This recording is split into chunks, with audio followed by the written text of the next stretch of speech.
चमकिए प्यार। तो पश्चिम बंगाल में शिक्षक भर्ती घोटाला मामले में आज का दिन महत्वपूर्ण इस लिहाज से ममता सरकार में मंत्री पार्थ चटर्जी को गिरफ्तार किया गया और उसके बाद उनकी करीबी अर्पिता मुखर्जी की भी गिरफ्तारी हुई। लेकिन उनके घर से जो तस्वीरें आई वो बेहद चौंकाने वाली थी। ये 3 तस्वीरें आप देख रहे हैं। अर्पिता मुखर्जी की गिरफ्तारी, घर से 21 करोड़ का कैश हुआ है बरामद और संदूकों में भरे गए नोट कैसे वहां से ले जाए गए, तस्वीरें आपके सामने हैं। मनोज्ञा लोईवाल भी हमारे साथ जुड़ गई हैं, सीधे उन्हीं का मैं रुख कर लेती हूं। मनोज्ञा, पार्थ चटर्जी की मुश्किलें अब आगे और भी बढ़ने वाली हैं क्योंकि उन्हीं को लेकर एक मीटिंग चल रही है अभिषेक बनर्जी के घर पर। क्या हमारे पास अपडेट है? देखिए, 2 बड़ी बातें हैं। पहला तो ये कि अभिषेक बनर्जी के घर पर मीटिंग चल रही है जिसमें अब तृणमूल कांग्रेस अपना आगे का रुख तय करेगी कि पार्थ चटर्जी जो कि पार्टी के नेशनल जनरल सेक्रेटरी हैं स्टेट के और पार्टी के, तो उन पर क्या कार्रवाई होगी, क्या उन्हें पार्टी में रखा जाएगा या फिर कोई और कवायद के तौर पर पार्टी अपना अगला फैसला लेगी। थोड़ी ही देर में प्रेस कॉन्फ्रेंस भी होगी पार्टी की तरफ से जिसमें फिरहाद हकीम, अरूप बिस्वास और कुणाल घोष तीनों शामिल होंगे और तीनों बताएंगे कि पार्टी का अगला कदम क्या होगा। हालांकि अर्पिता का जो वीडियो अभी सामने आया है जिसमें जब वो उसको निकल के अपने घर से गिरफ्तार करके ले जा रहे थे और उन्होंने चिल्लाते हुए ये कहा है कि ये सारी तृणमूल कांग्रेस के खिलाफ बीजेपी की साजिश है जिसके तहत उनके घर पर इस तरह से छापेमारी की गई है।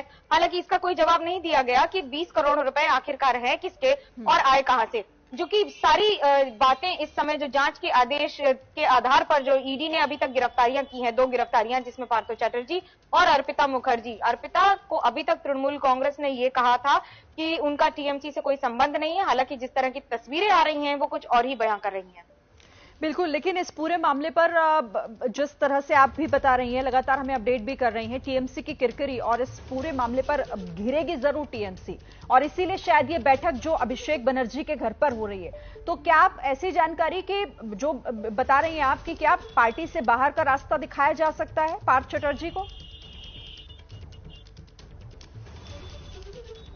देखिए, आज 2 बातें हैं। पहला, पार्थ चटर्जी का एक स्टेटमेंट जो दोपहर में आया जिसमें उन्होंने कहा कि नेत्री साथे कथा बोलते पारी नहीं, यानी कि बांग्ला में उन्होंने ये कहा कि उन्होंने नेत्री ममता बनर्जी से बात करने की कोशिश की थी, उनको फोन किया था लेकिन उनसे बात नहीं हो पाई थी। ऐसा है नहीं कि अगर वो बात करना चाहें, क्योंकि वो उनके 5 सबसे करीबी नेताओं में गिने जाते हैं, फाउंडर मेंबर रहे हैं तृणमूल कांग्रेस के और उनके एक फोन पर हमेशा मुख्यमंत्री ममता बनर्जी बात करती रही हैं, तृणमूल सुप्रीमो के तौर पर भी और मुख्यमंत्री के तौर पर भी, और सबसे बड़े जो मंत्रालय रहे हैं राज्य के वो हमेशा उन्हें दिए गए हैं। तो जो बातचीत, जो रैपो या जो कि आपसी मतभेद कुछ भी हो, लेकिन जो दोनों की एक दूसरे से हमेशा जो एक दूसरे के प्रति जो सम्मान रहा है पार्थ चटर्जी का मुख्यमंत्री ममता बनर्जी के प्रति और ममता बनर्जी का पार्थो दा बोलकर उनको हर समय बुलाना, उसमें बहुत इस बार शायद इस पूरे प्रकरण से थोड़ी सी खटास और कड़वाहट आ गई है जिसमें पार्टी अपनी आगे की राजनीति भी देख रही है और उसी आधार पर अपनी अगली रणनीति भी बनाएगी। बिल्कुल, और देखिए डेंट तो करेगा ना मनोज्ञा, डेंट तो जरूर करेगा टीएमसी को और इस पूरे मामले पर विपक्ष छोड़ेगा नहीं। वहां लगातार इसको लेकर निशाना भी अभी तो हम आने वाले दिनों में देखेंगे क्योंकि गिरफ्तारी होना, उसके बाद इतनी बड़ी रकम अर्पिता मुखर्जी के आवाज से बरामद होना, तो डेंट तो कहीं ना कहीं किया है इसने टीएमसी को। थोड़ा नहीं, बहुत किया है। बहुत इसलिए किया है क्योंकि अगर तस्वीरें बहुत कुछ कहती हैं तो 20 करोड़ रुपए छोटा नहीं होता है जब 20 ट्रक में भरकर उस रुपए को कई सारी वोट मशीनों से गिनकर ले जाया जा रहा हो। इसकी जवाबदेही बिल्कुल बनती है कि आखिरकार ये रुपए आए कहां से, ये नगद रुपए, ये नगद रकम किसे आई थी, कहां से आई थी, कहां जा रही थी, और अगर ये अर्पिता इसमें शामिल है जिनके साथ और भी बाकी सारे लोगों के नाम आ रहे हैं, तो क्या ये एसएससी घोटाले का ही है या फिर उससे ज्यादा है? ये टिप्पणी बीजेपी की कह रही है। हालांकि बीजेपी बखूबी जाती है कि करप्शन के आधार पर तृणमूल कांग्रेस के खिलाफ 2016 में बहुत बड़ा फेरबदल हुआ नहीं था, जब बहुत सारे नेता जिसमें सुवेंदु अधिकारी हो या बाकी नेता हो, पार्थ चटर्जी हो और काफी सारे नेता जिनके। ठीक है, तो मनोज्ञा लोईवाल जिस तरह से जानकारी दे रही हैं और ये पूरा प्रकरण जाहिर तौर पर टीएमसी के लिए कहीं ना कहीं एक बहुत बड़े डेंट के तौर पर काम करेगा और इसीलिए फिलहाल ये महत्वपूर्ण बैठक जो चल रही है अभिषेक बनर्जी के आवास पर, और मनोज्ञा ने बताया कि थोड़ी देर बाद एक प्रेस कॉन्फ्रेंस की जाएगी टीएमसी की तरफ से और इस पूरे मामले को लेकर टीएमसी का आगे का रुख क्या है ये साफ किया जाएगा क्योंकि मुश्किलें सिर्फ पार्थ चटर्जी की नहीं बल्कि टीएमसी की भी इस पूरे मामले में आगे बढ़ने जा रही हैं। पार्थ चटर्जी का गिरफ्तार होना इस मामले में, अर्पिता मुखर्जी का गिरफ्तार होना और इतना कैश जो बरामद हुआ है, लगभग 21 करोड़ का जो ये कैश उनके आवास से बरामद हुआ है, ये जाहिर तौर पर मुश्किलें बढ़ाएगा आगे कि आखिर ये इतनी बड़ी रकम आई कहां से, यहां क्यों रखी गई थी और किस तरीके से इसे यहां पर जुटाया गया। मनोज्ञा,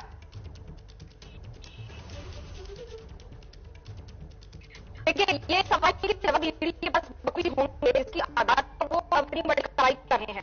मनोज्ञा, आपकी आवाज में दिक्कत है, शायद कुछ तकनीकी दिक्कत है, सही तरीके से आवाज आपकी आ नहीं पा रही है। जैसे ये दुरुस्त होगी मैं फिर आपके पास आऊंगी, आप बताइएगा।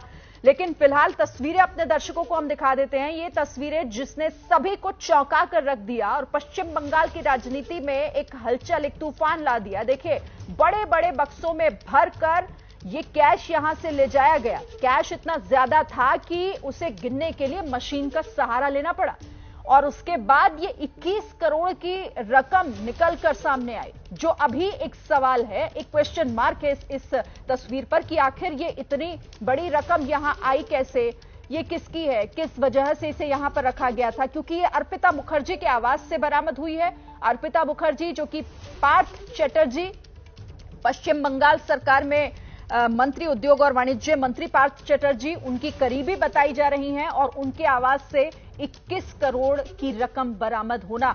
मनोज्ञा का फिर से रुख कर लेती हूं। मनोज्ञा, अगर आप तक मेरी आवाज सही तरह से पहुंच पा रही है तो अपनी बात पूरी कीजिए। देखिए, आपको ये मनोज्ञा, माफी चाहती हूं, आपकी आवाज सही से नहीं आ पा रही है।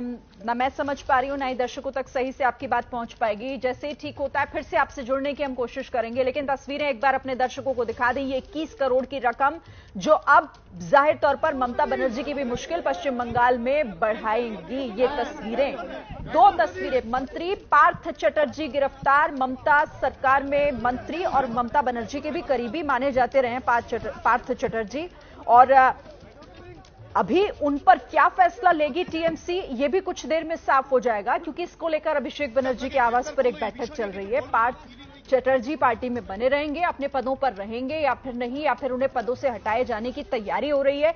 इन तमाम सवालों का जो जवाब है वो थोड़ी देर बाद मिलेगा जब बैठक खत्म होगी और टीएमसी एक प्रेस कॉन्फ्रेंस करेगी। लेकिन उससे पहले की ये तस्वीरें 21 करोड़ कैश कांड में जो गिरफ्तारी हुई है, और आपको बड़ी बातें बता देते हैं इस कैश कांड से जुड़ी हुई। ममता के मंत्री हैं पार्थ चटर्जी जो गिरफ्तार हुए, करीबी अर्पिता मुखर्जी की भी गिरफ्तारी हुई है और अर्पिता मुखर्जी के घर से 21 करोड़ का कैश बरामद हुआ है। ईडी ने इसमें यह बड़ी कार्रवाई की है। पार्थ चटर्जी को 2 दिन की रिमांड मिली है ईडी को। मंत्री पद से हटाए जा सकते हैं पार्थ चटर्जी, ये आगे की कार्रवाई हो सकती है उनके खिलाफ। इसी को लेकर अभिषेक बनर्जी के घर पर एक बैठक हो रही है जिसकी जानकारी मैं आपको दे रही हूं, और इस बैठक में ये तय होगा कि आगे की रणनीति क्या होने जा रही है टीएमसी की, क्योंकि बड़ा डेंट इस पूरे कैश कांड के सामने आने के बाद टीएमसी को हुआ है और इसी नुकसान से अब कैसे निकलेगी टीएमसी, इस पर चर्चा मंथन इस बैठक में जारी है।